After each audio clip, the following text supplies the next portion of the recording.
AP fibre నెట్లో ముగ్గురు ఉన్నతాధికారులను వెంటనే తొలగిస్తున్నట్లు సంస్థ చైర్మన్ జీవిరెడ్డి తెలిపారు. 400 మందిని తొలగించాలని ఆదేశాలిచ్చినా వారు పట్టించుకోలేదన్న ఆయన ఫైబర్ నెట్కు జీఎస్టీ అధికారులు 377 కోట్లు జరిమానా విధించిన విషయం తనకు తెలియలేదన్నారు. కూటమి ప్రభుత్వం వచ్చి 8 నెలలు అయినా ఫైబర్ నెట్లో పురోగతి లేదంటూ ఫైర్ అయ్యారు. సంస్కరణలు తేవాలని తాము చూస్తున్నా అధికారులు సహకరించడం లేదని జీవిరెడ్డి మండిపడ్డారు. తాము నిర్ణయం తీసుకున్నా అనుమతి ఇచ్చేందుకు జాప్యం ఎందుకని ప్రశ్నించారు.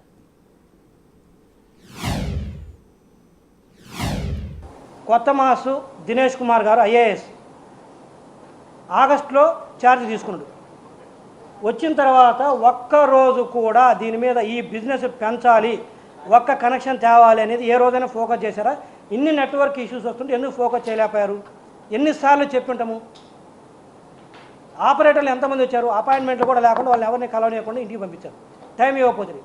పోనీ టైం ఇవ్వకపోయామా చేసామా అంటే మనం ఏమైనా పని చేసామంటే పని చేసిన పాపాన పోలేదు. మరి ఎలా వస్తుంది?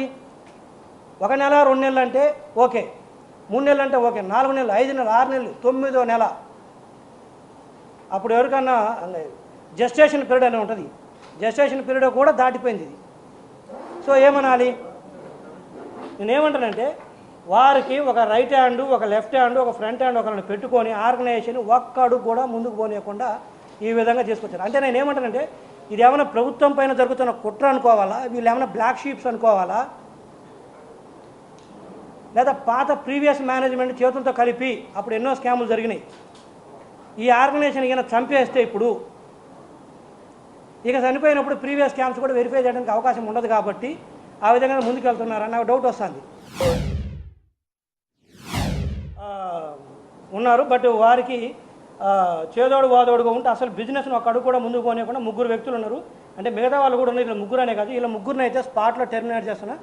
ఈడీ హెచ్ఆర్ గారు మేడం ఇమ్మీడియట్గా ఈరోజు ఈ 3 పేర్లు చదువుతున్నాను.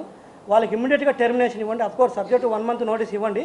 కానీ ఈ రోజు రేపు నాలా ట్రాన్స్ఫర్ చేసుకొని they should not be here. ఒక్క రోజున కూడా ఈ ఆర్గనైజేషన్కి మంచిది కాదు. నోటీస్ అయితే 1 మంత్ పీరియడ్ నోటీస్ ఇవ్వండి. బట్ దేర్ సర్వీసెస్ సమానం చెప్పకపోతే ఏమవుతుంది? కోర్టు వాళ్ళు 6 వేసేస్తారు కదా. అలానే మాకు షోకాజ్ ఇచ్చిన తర్వాత అడ్జుడికేషన్ అటెండ్ కాకపోతే 377 కోట్ల రూపాయలు పెనాల్టీ వేశారు. 23 జనవరిలో వస్తే నాకు ఇంతవరకు చూపించలేదు. నాకు డిపార్ట్మెంట్లో ఫ్రెండ్స్ ఉన్నారు. ఏంటి రెడ్డి గారు మీకు 377 కోట్లు పెనాల్టీ వచ్చింది, ఏది మరి ఉన్నాయా డబ్బులు కడతారంటే నేను షాకు. మొన్న ఫోన్ చేశారు ఆఫీసర్స్ కొంతమంది నాకు తెలిసిన వాళ్ళు. నిన్న మా వాళ్ళని అడిగితే అప్పుడు తీసిచ్చారు. మరి ఎందుకు దాచిపెట్టాలి? దీన్ని ఎవరి కోసం దాచిపెట్టాలి? ఇప్పుడు నేను అప్పీల్కి వేయాలి. నేనేమంటే ఈ 377 కోట్లు నేను కట్టను. ఈ 2 నెలలకు 3 నెలలకు జీతాలు ఇచ్చారు కదా ఎంప్లాయీస్కి, అది కూడా నేను కట్టను. ఇది కన్సర్న్ ఎండి నుంచి కన్సర్న్ హెచ్ఆర్ ఈడీ నుంచి రికవరీ చేయాల్సిందేను. ఇది నా ప్రపోజలు. దీన్ని అడ్వకేట్ జనరల్ ఆఫ్ ఆంధ్రప్రదేశ్కి నేను రైటింగ్లో రాస్తాను. 31 డిసెంబర్ దాటితే ఫస్ట్ డ్యూ డేట్ ఏమో 31 అక్టోబర్. రెండో డ్యూ డేట్ ఏమో కొంత పెనాల్టీ వేసి రెండో డ్యూ డేట్ ఇస్తాడు 31 అక్టోబర్ రెండో డ్యూ డేట్. ఈ రెండో డ్యూ డేట్ పెనాల్టీ వేసిన తర్వాత కూడా ఫైల్ చేయకపోతే ఇంకా రాదు. ఇంకా ఈ 9 కోట్లు పోయేది 75 కోట్లు మాకు అన్అబ్జార్బ్డ్ డిప్రిసియేషన్ లాస్ ఉంది.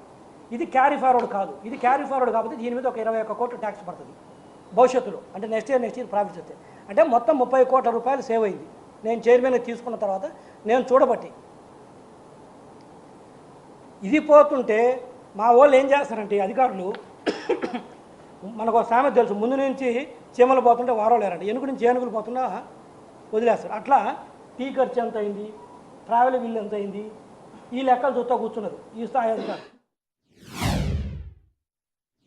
ఎఫ్ఐఆర్ కంప్లైంట్ చేయాలని complaint copy being an advocate నేను ఓన్గా డ్రాఫ్ట్ చేసి పెడితే సైన్ చేయరు వీళ్ళు అధికారులు. కంప్లైంట్ మీద నేను చేయకూడదు కదా,